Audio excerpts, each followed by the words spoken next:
6:38, good morning. Feeling very chilled after our Blossom Watch. This is Breakfast with Stephen and Anne, live across the beautiful UK on your TV, your radio and online.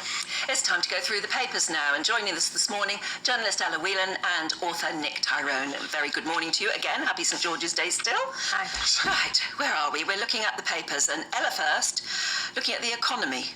Yes, I thought just because in the last section we talked about Partygate and whether or not that's going to change people's minds about Boris and the Conservatives.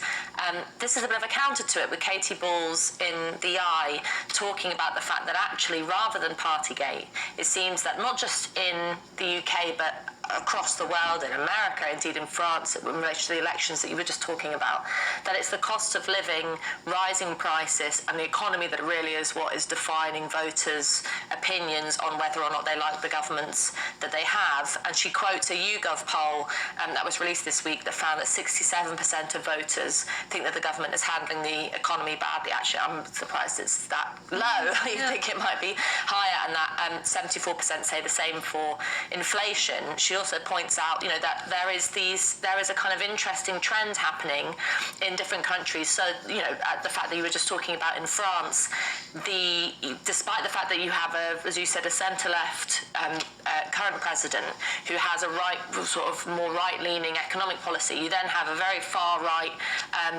contender in Le Pen, who is tying in with all these extremely young voters who you would expect to have, quite left-leaning views, who would like her position on what's going to happen with the economy. And Katie Balls points out that the same thing is happening in America, whereas in relation to rising prices, that the Republicans are becoming more popular among previous Democrat voters because of that same reason.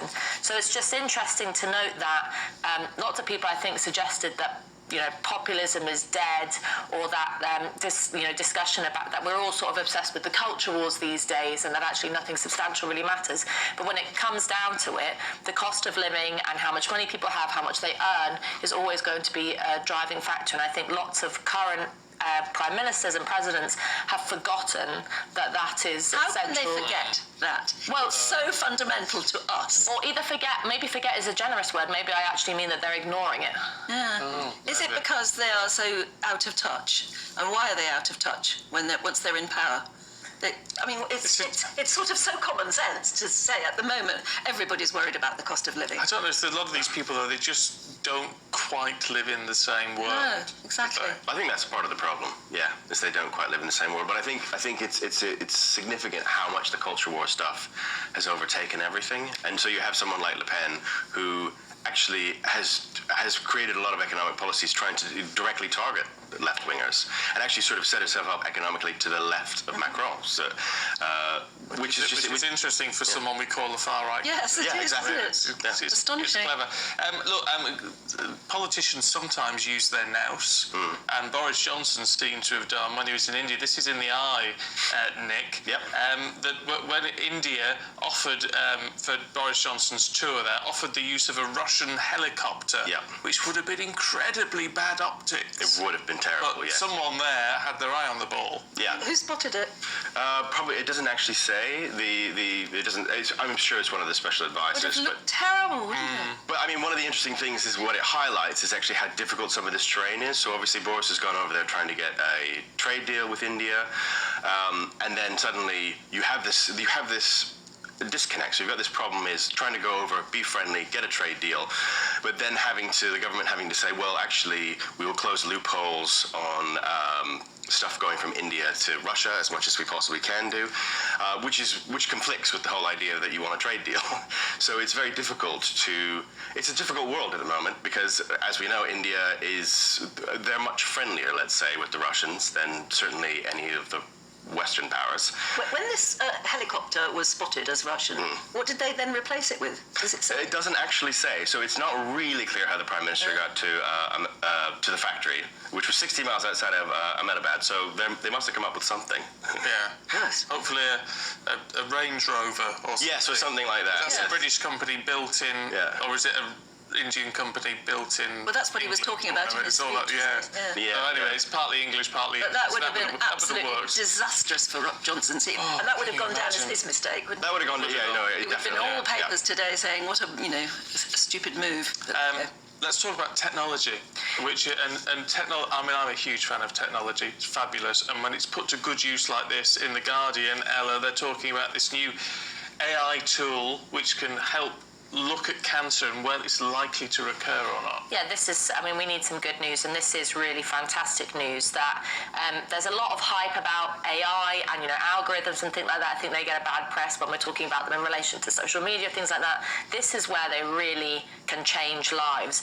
And there has been a new study released that suggests that machine learning around looking at data about types of cancers, people who present with particular kind of cancers, and analysing what their recurrence rate is, what kind of treatment they get. They've managed to produce a method of surveillance of cancer patients, so people who have had it, who are then, you go into that period of remission where you sort of, maybe you'll get it, it's hanging over your head like a dark cloud, maybe you won't.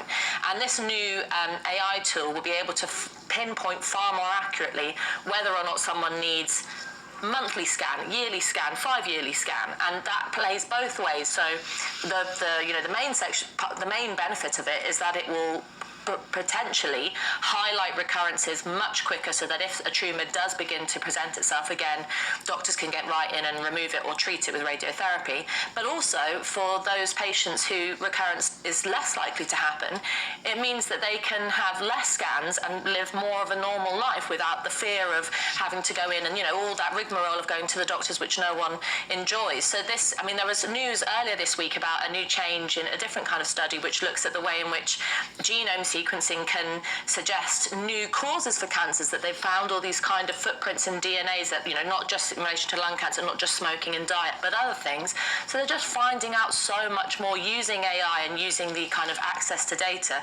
They're finding out so much more about cancer, which is a wonderful thing because it will save lives in the end. It is very clever, and all these sort of things, and the gene therapy that they're looking at with all of this as well is absolutely phenomenal. But it's been great to see you both this morning. Thank you for that. Would you like to know where most people are watching? Sure, yeah. So this is on the TV side. So if you're on the radio, I don't know if we've got the data for quite. It's slightly different in the radio because people move about. But if you're on the TV, then we're being watched mostly in Manchester, Liverpool, Leeds, Glasgow, Norfolk, Edinburgh, Bristol, Cornwall, Cardiff, Hambleton, Moray, Derry, Telford, Pensk, Torfaen, Gwynedd, and the Orkney Islands. Brilliant. How's that for a spread right across our great nation? It's interesting. Some of it seems counterintuitive. Like the Manchester thing, I wouldn't have guessed, so it's interesting. Oh, yeah, no. Well, we just got a week up in Manchester, yeah. But Orkney Islands and things. Yeah. Lovely. Yeah. Brilliant. I've never been. I would love to go to the Orkney Islands. It's my idea of heaven. Anne says, good morning from an overcast Garden Route, Western Cape, South Africa. I've just found GBNEWS. Nice to see you. Yeah. And then Margaret says, just come across your channel, so pleased to see you there. It was just like coming home. That's nice. Yeah, Molly's up bright and early. Morning, Molly. Relaxing with us too. You're not going to be relaxed for the rest of the day because she's having a lovely day out at the wedding show at the Excel Centre, that's in East London, with my daughter Amy and sister Amanda of my very special niece and bride-to-be. That's lovely. I'd love a wedding show. They're really cool. I'm not into frou-frou, but I do love a wedding show. Yeah. And my secret guilty pleasure is Say Yes to the Dress. Oh, what, the US or the English? No, the US one, the very American one. Oh, it's just so over the top, but brilliantly made. Well, David Emmanuel presents the UK one, and I've interviewed him loads of times about it. I'm sure we could get him in, and you could have your own Yes to the Dress special with David. I love Yes to the Dress. It's just one of those things. My mum loves that as well. I know why. I don't know why I love it so much, but I really do. It's great. Well, there you go.